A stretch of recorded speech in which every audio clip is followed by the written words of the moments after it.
the company didn't rest on their laurels. They could have said, hey, we created an amazing platform, we've commercialized Ruconest, let's just get the proceeds from Ruconest and that's it. No, they kept being very ambitious with really a vision to create a leading rare disease company. What has changed the most over the past decade, I think it's the fact that science is becoming more complex, environment is becoming more ambiguous and uncertain, and the pace is ever faster. 2 weeks ago, I met a 15-year-old girl who was just diagnosed with APDS a few months ago and now is treated for a condition. And she told me, I feel a different person. Bienvenue to a new episode. I'm your host Philip, and on this show I'm interviewing the best European in biotech to help you grow. Did you know that the approved drug was made by milking transgenic rabbits? Yes. This drug has been developed by Pharming, which was founded in 1998 in Leiden, and this drug has been approved in 2014. Since then, the company grew into a commercial biotech with 2 approved drugs and over 500 employees. In March this year, Fabrice joined as a new CEO. So I went to Leiden to catch up with him. I didn't know him personally, but I heard great things about him, especially through Flagship. We talked about Pharming's 2 approved drugs and the late-stage asset in the pipeline. We also talked about the strong momentum of European biotech and why the first signs of a biotech spring are here. So, here's my conversation with Fabrice, and please hit the like or follow button if you're enjoying it. All right, welcome to the show, Fabrice. Hi, Philip. Thank you for having me on the show. Yeah. Cool. Leiden. You made me come to Leiden. I've never been here, so It's a beautiful city, actually. Yeah. I can tell you. I walked a bit on the canal. It's actually really nice. Yeah. It's like Amsterdam without tourists. That's what I told my wife yesterday. Yeah. So I want to start with your CEO role at Pharming. Basically, you joined in March. I'm curious on the why you joined and also on how things are going. Absolutely.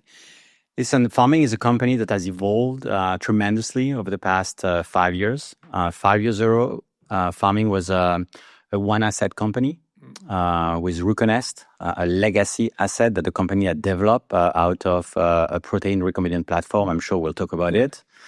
And today, Pharming is in a sense the best of pharma and the best of biotech. The best of pharma with 2 drugs on the market, each growing double-digit, transforming the lives of patients, and a late-stage pipeline with 2 programs with each a $1 billion sales potential.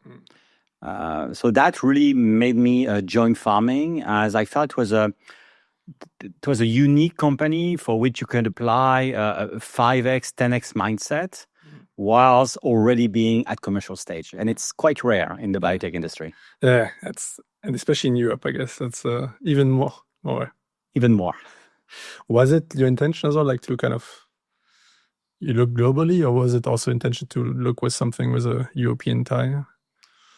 You know, I've been working in the industry for now close to 30 years. I've always seen our industry as a kind of bridge between science on one end and society on the other. And I'm someone very loyal, as you've probably seen in my resume. I've worked for 10 years at Bristol-Myers-Squibb, 10 years at Novartis, 5 years at Flagship Pioneering. It's been an amazing experience. So I was not expecting to leave Flagship. But obviously, this type of opportunity cannot be passed. And on the other end, coming back closer to Europe, being closer to my family was also important to me. Makes sense. I understand this. I think one thing that, as you said, also Pharming has a quite rich history. I think it was founded in 1998. And what you said was a recombinant product. I think that's quite fascinating to me, that you are actually manufacturing the drug in transgenic rabbit, in the milk of transgenic rabbit. Absolutely. And it actually works. And from my understanding, it's basically on par with other manufacturing methods, which is like, from a biotech, bioengineering is insane. farming is a true biotech, and for the reason you said. Actually, on my day number 2, I went to the farms, to see those rabbits and to understand how we manufacture Ruconest. And as you said, Ruconest is the C1 esterase protein. It's a recombinant protein which is manufactured out of the milk of transgenic rabbit, and it's a very complex platform. And to the credit of farming, the company was able to push the boundaries of the science back then. Was able to develop this transgenic platform, understand how to breed those transgenic animals, and then how to manufacturing a drug product out of this protein. And it's been an amazing story, a very successful story. And to the credit of the leadership and all the people who were associated with this story. Funny because we talked just before the recording that I studied bioengineering in Paris, and I actually had one academic who was kind of presenting of like producing proteins in milk, and milk was not out of rabbits, but I was like, it sounds like sci-fi. It's like, can it really work? And basically now I kind of realize it's amazing. Real. It's real, and I can tell you, the people who works in our farms, they really truly understand that their job every day is contributing to transform the lives of patients downstream. They are far away from the patients, taking care of rabbits. It's not like when you work in a factory, you can see, the pills or the vials, but they understand actually what they do is very, very meaningful downstream for patients. Yeah, that's cool. I like that. We'll talk about Ruconest a bit more, but while we stay also on the bigger picture, I guess the history of the company had a quite rich history. I think you were also headcounts 500 plus employees. When you joined, I guess that you wanted to change some stuff as well, or also it's always hard, I guess, to join as a CEO in an existing organization with like 25 plus years of existence. How did you approach this? Like, how much did you want to change? How much do you want to keep? Yeah. I think you're asking a very important question. To your point, when a new CEO is appointed, it is not to manage the status quo. But before you drive change, you need to understand the culture. I think, and as you understand the culture, you can challenge the culture, and that's what I've been doing. I really wanted to. I've very quickly tried to understand, where farming is coming from, what has been the development of farming about over the past 15 years, 20 years. How we ended up where we are. And then it's been about engaging with our associates and understand that what took us to where we are will not necessarily take us to where we want to go. Yeah. And I think successful companies have the ability to make adjustments along the way to remain successful. Yeah. And that's how I've been approaching the job. Yeah. And can you and as I saw you, yesterday you announced update on the restructuring. I guess that's one aspect. Or can you actually talk a bit more about this one? Like why, what's the rationale behind it? So obviously, it's always a difficult decision when you make people redundant. But we have so many growth catalysts in our portfolio and pipeline that we had to ensure that we would deploy our capital, our resources optimally. And we could see that the company had grown very fast in the recent past. And when it comes to some functions, non-medical, non-commercial functions, we had invested a lot, probably a bit too much. We had a lot of resources, way above acceptable benchmarks. And it would make real sense to redeploy actually those capital in other areas where we could really best leverage some opportunities that we have. So it's very much about optimizing capital allocation to accelerate our growth. Yeah, that makes sense. Yeah. And I guess also in the current biotech winter environment, I guess it's also important to like.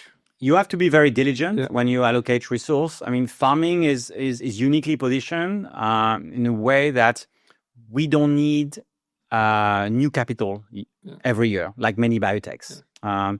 We have, as I said, two drugs on the market. We generate revenues, we generate cash, and we can use the cash that we generate to fund the growth of the company. Now we have a duty. We have a duty towards our shareholders. We have a duty towards our employees to use that cash appropriately. And given that we have a number of growth prospects in the near term, it's important to deploy that cash, so we can fully leverage those opportunities and continue to grow the organization. And your revenue, so last year, what was it? Around it's about $300 million. $300 million. Yes. But actually, last year you were also not profitable. Net income, at least. We had the last 2 quarters. We started becoming profitable. I mean, profit is all about obviously revenues, earning, but it's revenues and it's also investment. And I think what I've also been very impressed that the company didn't rest on their laurels. They could have said, "Hey, we created an amazing platform. We've commercialized Ruconest. Let's just get the proceed from Ruconest, and that's it." No, they kept being very ambitious with really a vision to create a leading rare disease company. So after Ruconest, they decided to in-license and develop Joenja, leniolisib, for APDS. And then just before I came, Pharming acquired Abliva with a very promising asset in primary mitochondrial disease, a great complement to a pipeline, to a rare disease pipeline. So that's why you always need to see the profitability in terms of revenues and expenses. The good thing is that we are generating the cash to drive the development of the company, the development of our portfolio, our inline brands, as well as the development of our pipeline. And that positions Pharming in a kind of unique way in the biotech, where often companies always need cash because they don't make enough revenues, or often they have no revenues. I mean, commercial biotechs in Europe there's dozens, but not much more. Not many, but actually I'm very happy to see that there are more and more biotech entrepreneurs in Europe. There are amazing talents across Europe, amazing scientists. Actually, you see a lot of European scientists in the US. And so it's good to see that some European scientists also are part of great endeavors about biotech creation, and a number of these biotechs are becoming more and more successful. So this burgeoning biotech world in Europe is very encouraging, in my opinion. And we are not yet at the level of what's happening in the US, but I'm very encouraged with this growing ecosystem that allows actually more and more biotech to grow. Yeah, that's good. Maybe we'll talk about this a bit further later in the conversation. If we stay on the finance, also one thing that I noticed it's quite surprising was like you're double listed basically also in the US, but you have some kind of like 10-1. Is it something? I never saw this. Our main listing is on Euronext. It's Euronext actually in Amsterdam. We have a listing on NASDAQ. These are ADRs, so we only have actually a small fraction of our capital, which is traded on NASDAQ. That's something we will be looking at for the future. But that has been historic. But it's good to have this listing. It provides a platform to develop our capital market strategy. So more to come on this on that aspect. And while we talk about this, also you said about your shareholders. Like, I'm just curious on what's public, who are the main public or it's public shareholders. Is it like big pension funds like? Pharming, A majority of shareholders at Pharming are Dutch shareholders. There are funds, obviously, institutional shareholders as well. Yes. Yeah. Okay. I mean, never sure of what's public, whichever. That's good.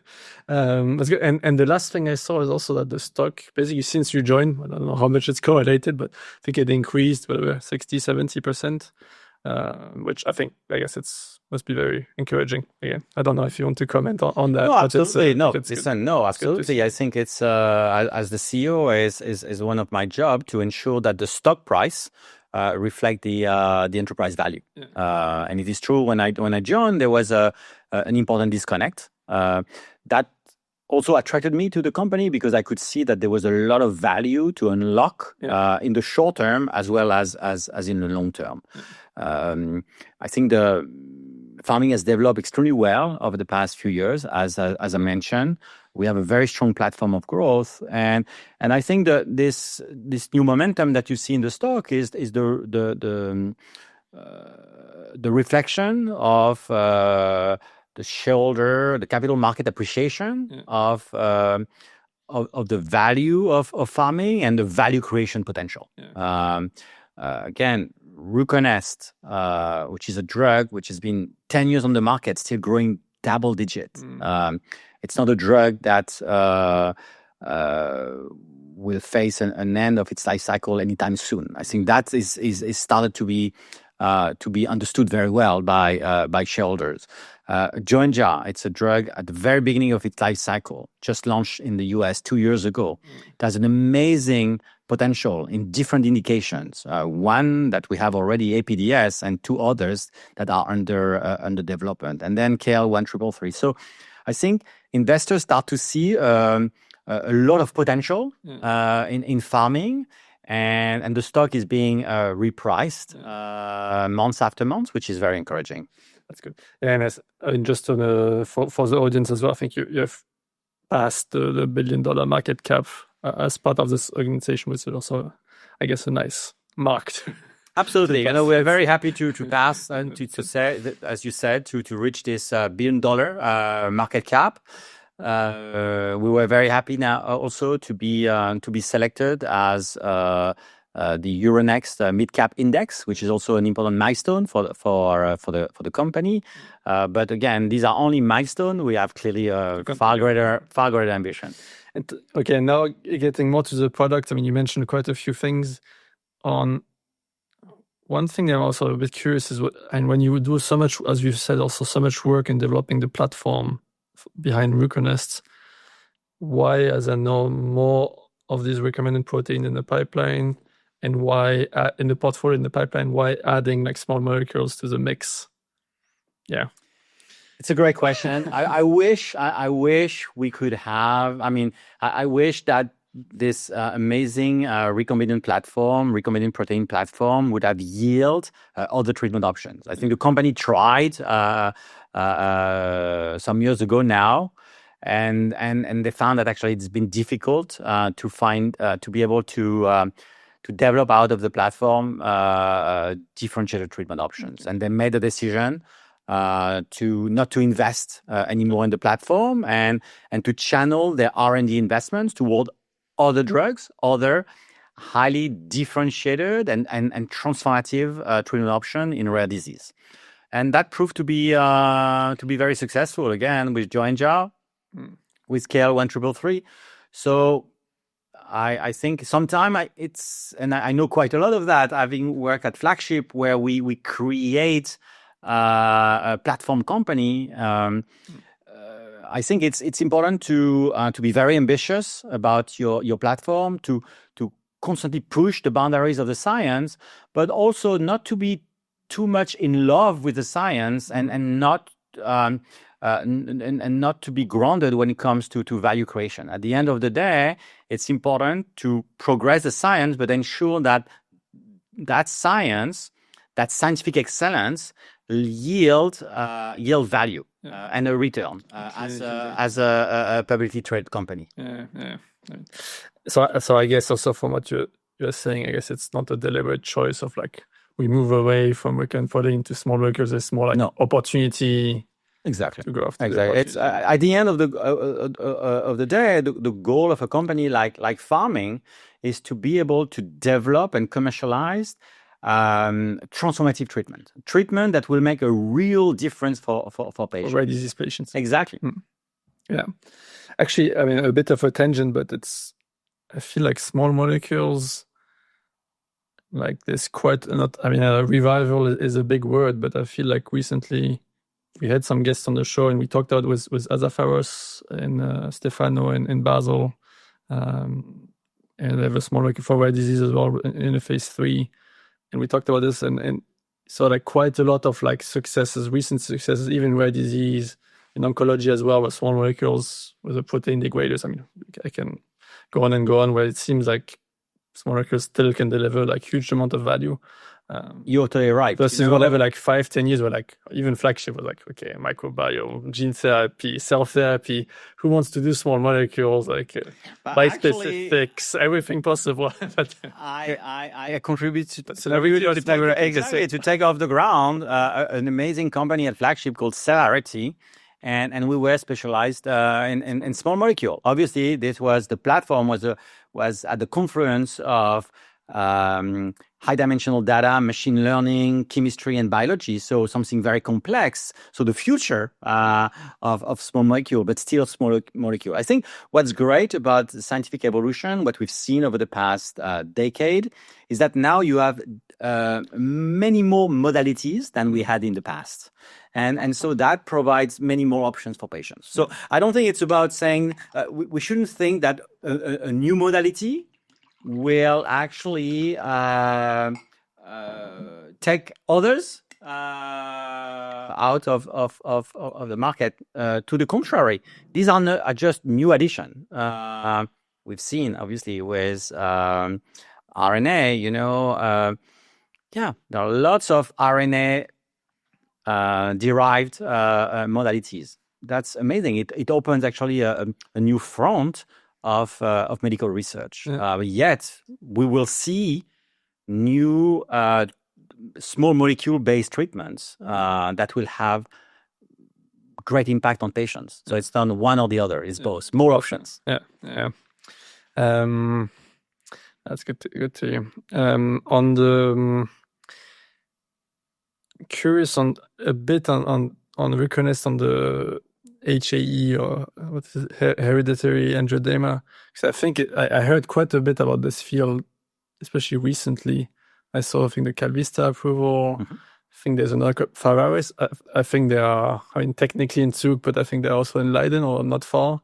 I think they're quite active in that space as well. And then there's also gene therapy. I think Intelia has also quite some data.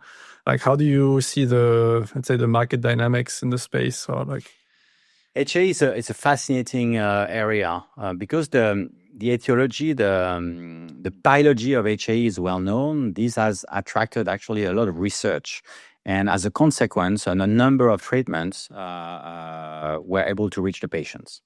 And that's great for patients because today, I mean, whereas 15 years ago you had barely any treatments, now you have really a number of treatment options. First of all, it's also a disease for which you have two types of treatment. You have prophylactic treatments. Yeah. These are treatments to avoid or limit the number of HAE crises. Yeah. And then you have acute treatments to treat those crises. So Ruconest, it's an acute treatment. It treats crisis. Lots of different offering.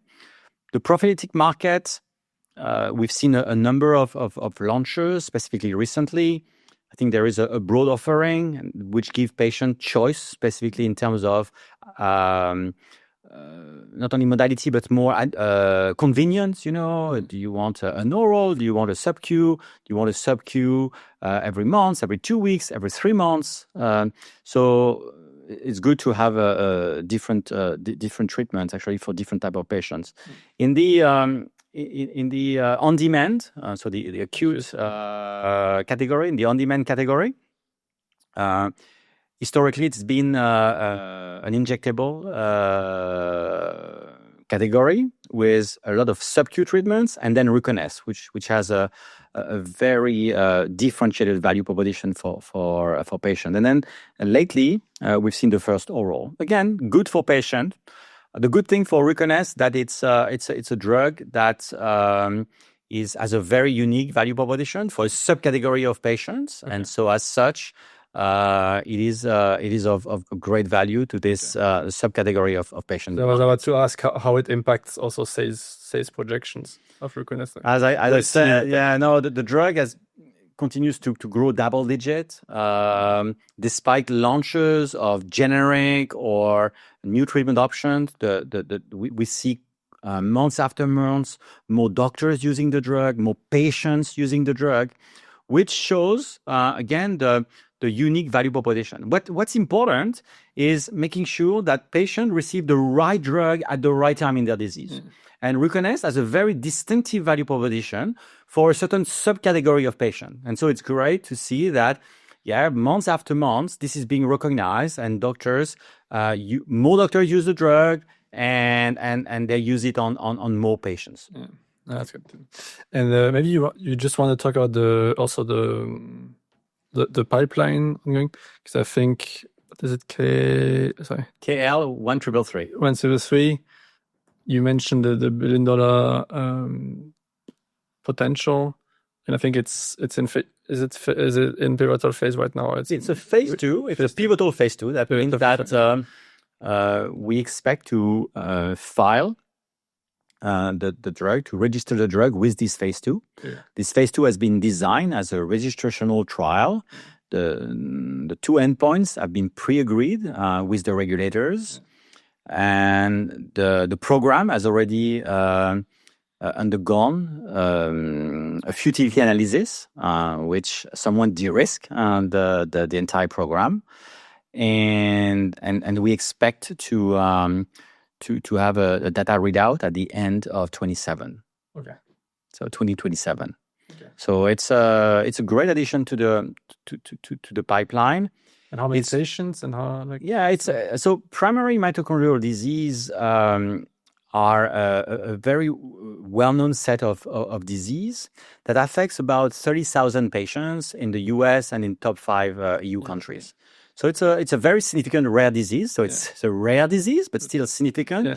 Patients are often actually diagnosed. They are treated. There is no disease-modifying treatment, but they are when diagnosed, they are treated with what's available in center of excellence. So those patients are well identified, and so hopefully, and we know that we are creating great hopes with this program, which could be transformative for these patients. And so more to come. We'll have to be a bit patient, but we've obviously been very encouraged with this positive interim analysis at the end of last year. Okay. Yeah. Now I was asking about the number of patients, but also how many patients you will recruit in the trial? 180 patients. Is it? Okay. Yeah. And I guess Europe, US, or even global. Yes, absolutely. Yeah. Absolutely. So it's very important to cover most of the center of excellence in the US, the key center of excellence in Europe. And that's, I think, where we can leverage the great capabilities that Pharming has developed over the years in clinical development to really optimize the clinical development of the drug, and if successful, ensure that this drug can reach as many patients as possible. And I guess then it plugs into also commercial. I think you're commercializing on both continents yourself. Absolutely. I mean, I saw that the rights were giving back at some point, but it's always been a long story. Ruconest that I don't even actually know probably in detail. So, but today we are commercial sole owner. So, Ruconest, as I said earlier, is a drug that originated from Pharming, okay? From this unique protein recombinant platform. Then there's been rights and a lot of commercial setup, but today Pharming is the sole owner of the drug. It's amazing because if you have the commercial sales force already on both continents, and you can go commercial yourself. Obviously, in terms of revenue share or whatever potential, it's just very appealing, I guess. It's always better to commercialize a drug by yourself, but sometimes, specifically when you are a biotech, you cannot. We were talking about resource allocation earlier. Everything. You need to make choices. As you grow, you have to make choices, and that's why often biotech may give away the rights, the commercialization right in a certain part of the world because they don't want to incur the cost, and so they get royalties and they focus on other part of the world. That's fairly common. Maybe to finish on farming, you mentioned a few upcoming milestones. What do you have for by the end of the year or next year? What's the upcoming? A great milestone on Joenja. Joenja is, as I said earlier, is a drug which is at the early stage of its life cycle. It was launched 2 years ago in the US. It was launched this year in the UK, in England and Wales, and we expect European approval next year. Okay. So not only we expect European approval next year, but we'll have a number of growth catalysts on Joenja. We've announced last week that we've received accelerated approval for the pediatric indication in the US. So it's a very important milestone because it's APDS. Is a disease affecting children, where the onset actually is early, and it's important that children can benefit from a drug that may slow the course of the disease. So that's an important the approval of Joenja in pediatrics. So the expansion of the label of Joenja in the US for the pediatric patient population is going to be a big milestone. We have also other milestones when it comes to regulatory approval, to having Joenja used in more patients. Some APDS patients, they have a genetic test, but that test is inconclusive. These are called VUS patients. And VUS means variant of uncertain significance. So these are patients that have had a genetic test and the test came inconclusive. Inconclusive because they have an anomaly on the 2 genes coding for APDS, but these anomalies have never been documented in the literature. Mm-hmm. And so there's been new data published that shows that a number of variants now are associated with APDS. And so the carriers of those variants should be reclassified as APDS. So that's also an important milestone for the company. And then later next year, we'll have the readout of 2 phase 2 on 2 new indications on Joenja, 2 primary immunodeficiencies with a much larger prevalence than APDS, and so these are important milestones for the drug. So a very busy time for farming, for Joenja in particular in the coming months. Yeah, amazing. If we switch back to the topic, we said a bit about European biotech. If we go a bit, if we expand a bit, and first it's good to hear that you're so optimistic, and I think I quite agree.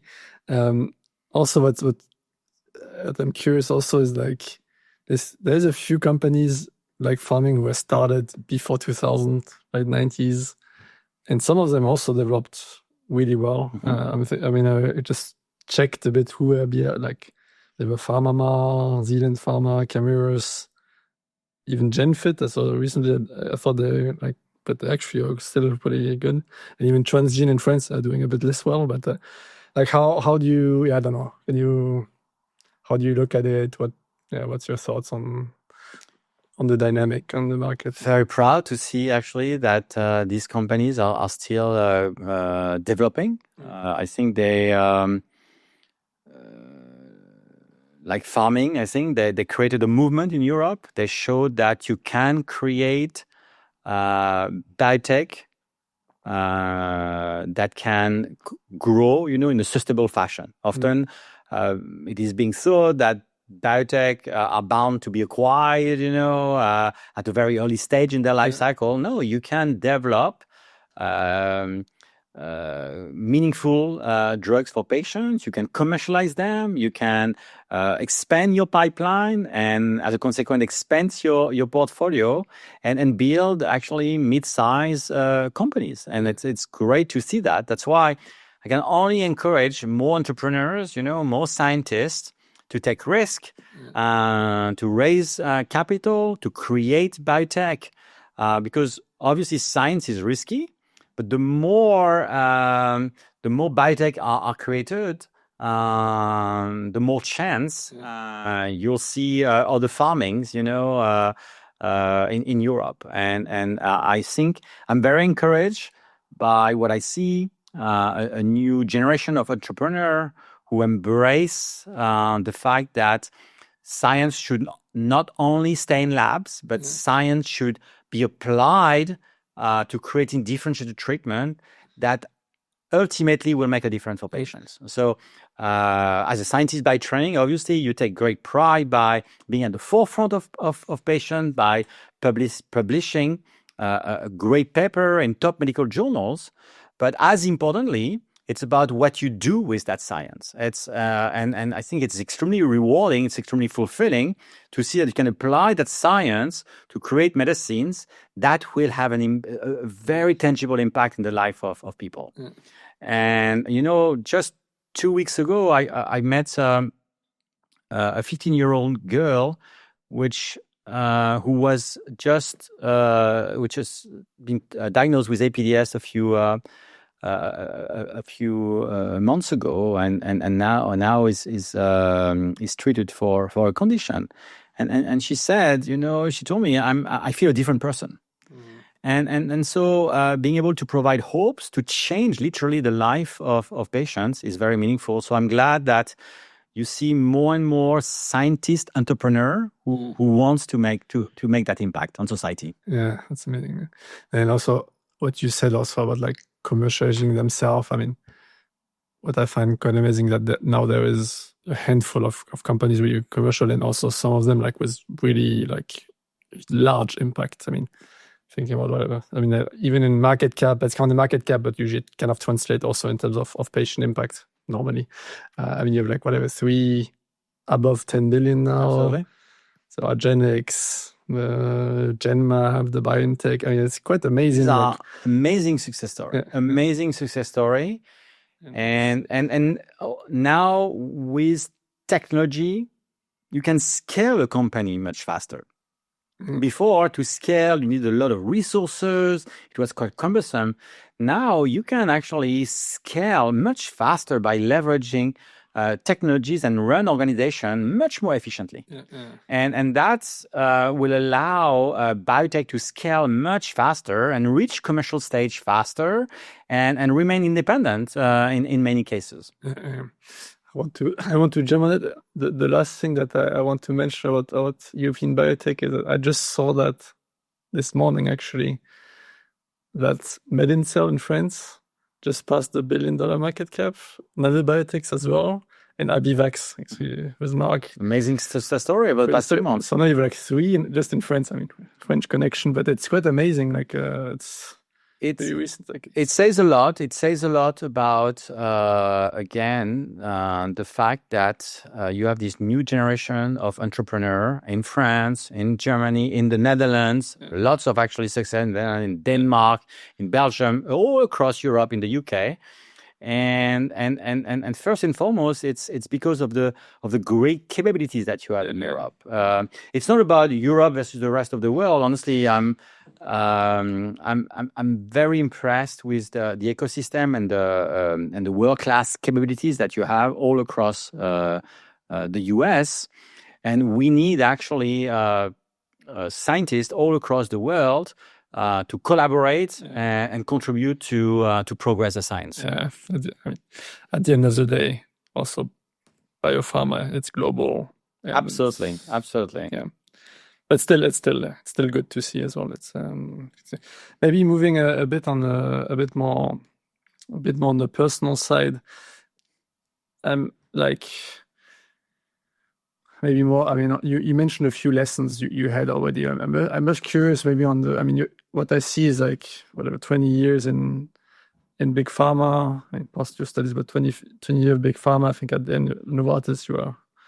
What is it? President Oncology, US Oncology? US Pharma, yeah. US, Novartis, US Pharma, yeah, for Novartis. So 20 years, I think, pretty high level. And then, as you said, 5 years at Flagship, now at Pharming. Like how, like, I don't know how some of the unique lessons you had here, like throughout past that brought you here or where you are today. Maybe some key, I mean, there must be hundreds, I can imagine, but some of them that comes to your mind. Like. I think what has changed the most over the past decade, I think it's the fact that the science is becoming more complex. The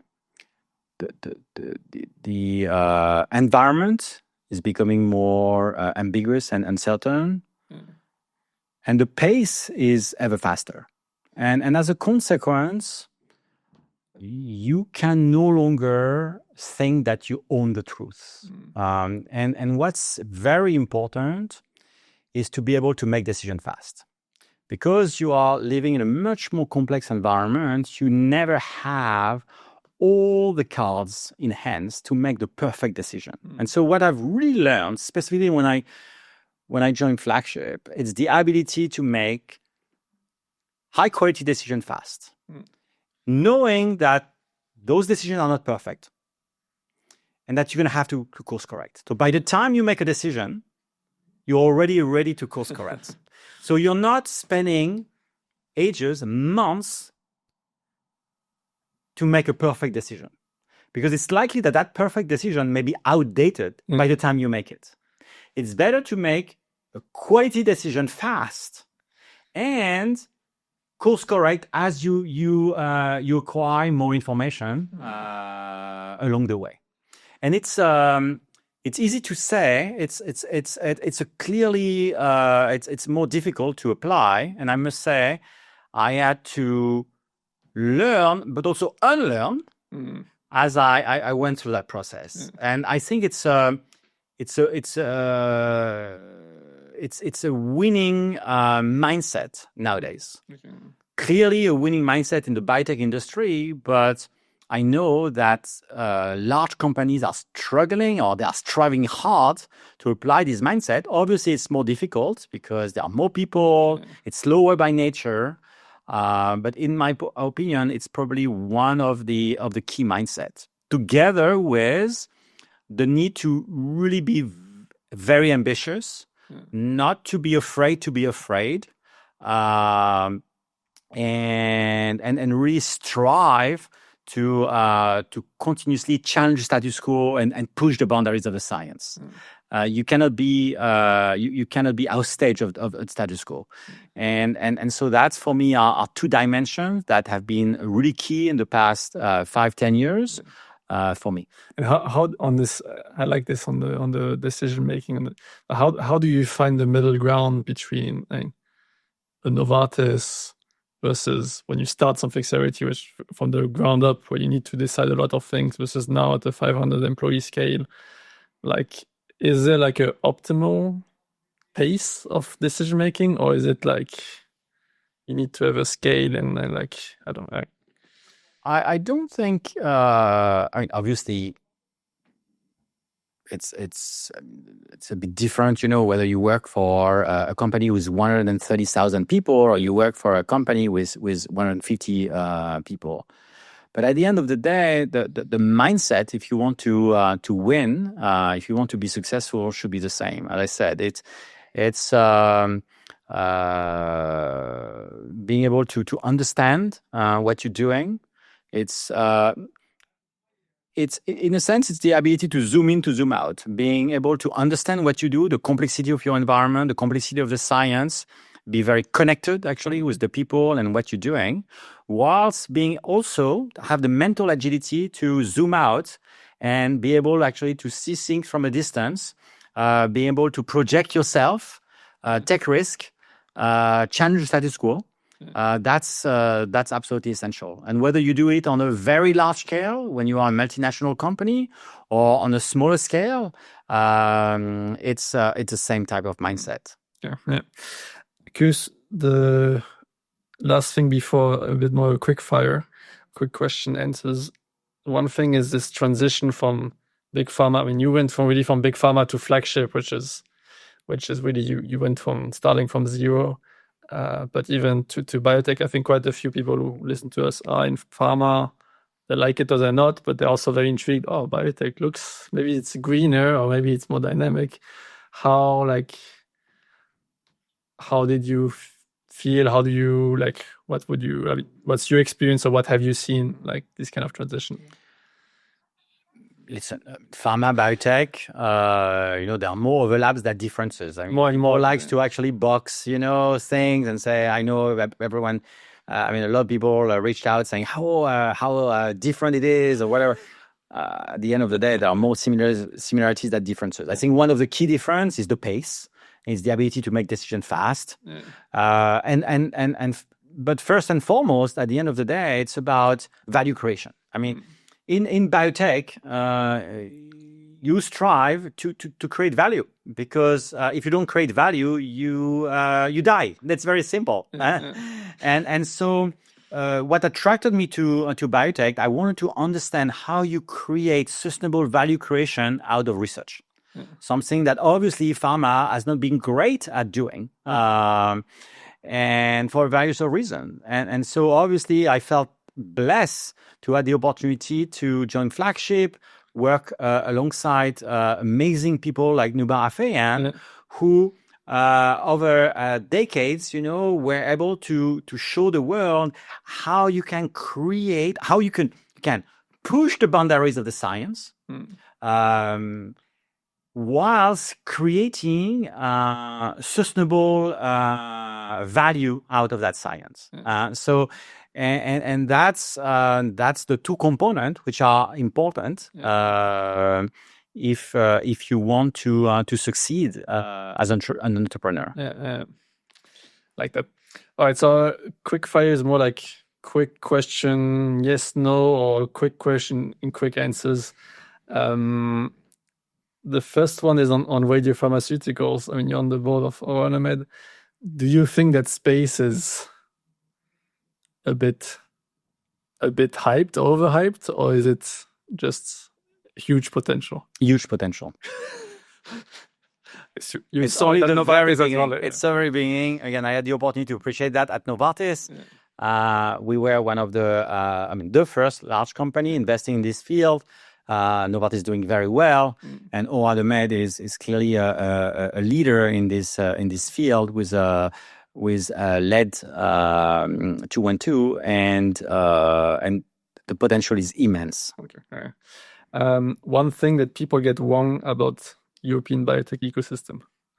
Can you repeat the question? One thing that people get wrong about the European biotech ecosystem.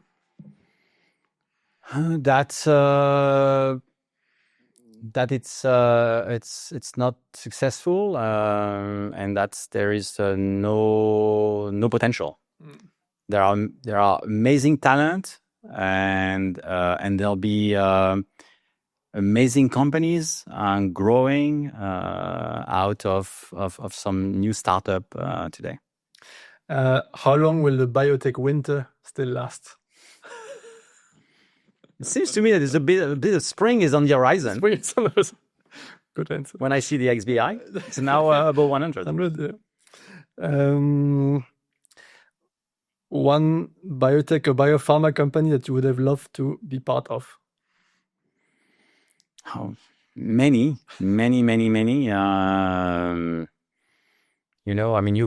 name a number of them. For me, you didn't. In the US, for instance, Alnylam has been an amazing success story. John Maraganore, the founder and CEO of Alnylam for a number of years, have done a terrific job. But it's very difficult to single out a company. I mean, when you you push the boundaries of the science, you create differentiated drug that ultimately change the practice of medicine. I mean, this is a scientific story. This is a business story. This is a human story, and you always want to be part of that. Yeah. So, there are many companies I would have loved to work with. Awesome. Bit more, not biotech, but one mistake you made in the past 12 months. One mistake that I made. I made many mistakes of the past. I make mistakes every day, So it's difficult to point out one, but I think you need to be very self-critical and learn from your mistakes. So it's not so much about the mistake per se. What I'm telling people, I think mistakes and failure are part of what we do every day. What's important, it's about failing fast, if possible cheap, take the learning and move on. Failing fast and cheap. Yes, I mean, it's good. It's quite also quite. That's what I think Americans in general are doing really well at. Absolutely. Like accepting failure and learning from it. That's, yeah. One of your biopharma heroes or big inspirations. You mentioned John Morgan, maybe someone else. There are many actually. Again, it's difficult to a mentor of yours maybe again, but you have had so many successful CEOs. Although I never worked for AstraZeneca, but I'm very very impressed with what Pascal Soriot actually how he developed this company. The reputation is developed, but again, it's difficult. Honestly, like there's so many, not only CEOs. Actually, I think it's about scientists